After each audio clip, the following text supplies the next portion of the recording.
In the early days of biblical archaeology, there was a lot of optimism that the new science could verify the existence of Moses by proving that there was indeed a great migration of people from Egypt who eventually conquered and settled Canaan. This premature optimism was dashed by the stark reality of subsequent excavations. In The Bible Unearthed, Israeli archaeologists Israel Finkelstein and Neil Asher Silberman dispelled any illusions that their digs had verified the story of the Exodus. The process that we describe here is, in fact, the opposite of what we have in the Bible. The emergence of early Israel was an outcome of the collapse of the Canaanite culture, not its cause. And most of the Israelites did not come from outside Canaan. They emerged from within it. There was no mass exodus from Egypt. There was no violent conquest of Canaan. Most of the people who formed early Israel were local people, the same people whom we see in the highlands throughout the Bronze and Iron Ages. The early Israelites were, irony of ironies, themselves originally Canaanites. Their conclusion was a severe blow to those who believed that Moses had been a real person. But the question of the prophet's existence, whether he was indeed a flawed flesh-and-blood man or a fictional character forced to jump through his creator's hoops, is a thorny one, not easily dismissed or answered.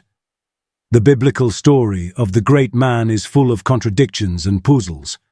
Unlike the story of Joseph, which has a discernible beginning, middle and end, Moses' narrative is scattered and disjointed. At first, we are led to believe that he is a first child, only for it to be revealed later that he has older siblings. We're told he was adopted by an Egyptian princess, but no details of his childhood are offered. The only account of his death is sketchy to say the least, and no one knows where one of the most significant figures in history is buried. These troubling mysteries led some scholars to doubt his existence. We believe that Moses was a real person whose pedigree offended Levi's descendants, the Levite scribes who edited the Torah for their own aims. Unable to explain the Egyptian education, appearance, and accent of Moses, the scribes were compelled to obscure his family tree. If the truth that Moses belonged to the house of Joseph was ever to be leaked, the scribes might be separated from their significant priestly rights and perks. It was imperative that the great prophet not only be from their own house of Levi, but to be seen to be from it. In their desperate self-serving tampering with the memory of Moses, the scribes could never have guessed that one day the patchy biography of the prophet that they had cobbled together would convince scholars that he was nothing more than a myth. In our reconstruction, the children of Israel were expelled from Egypt because of the murder of Joseph. Moses was born to Joseph's widow, Asenath, and raised as a priest in the temple of Heliopolis, where many years earlier the pharaoh Akhenaten had created monotheism. Born after the expulsion, Moses was the sole Israelite left living in Egypt. Did this sense of singularity plant in him a psychological propensity towards Egyptian monotheism? We've seen that the Egyptian historian Manetho believed that Moses was associated with dangerous beliefs. The Egyptians experienced monotheism as a great threat, a religion that vowed to destroy their many gods. Did Moses receive his belief in a single God from the priests of Heliopolis or from Reuel's God, Yahweh? The Levites voted for Yahweh. Freud favored Heliopolis.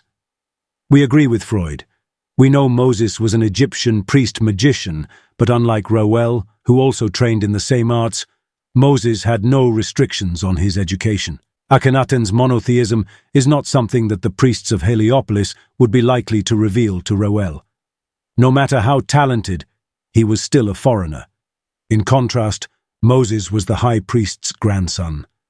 During this time, perhaps 20 years or more, Moses' Hebrew family was living in the oasis of Midian under the rule of its high priest, Reuel. Moses had no contact with them. It was only after he was fully grown, had become a general in the Pharaoh's army and successfully reclaimed Ethiopia, that Moses left Egypt. The reason for his departure may very well have been the rise of a new pharaoh who knew not Joseph. Like Freud, we believe that there were two men who took the name Moses. The first Moses was raised in Heliopolis by his mother, Asenath, and her father, the high priest. The second person was the magician Reuel, who had the motive, means, and opportunity to successfully kill the original prophet, steal his identity, and reclaim what he believed to be his rightful place as leader of the Jews.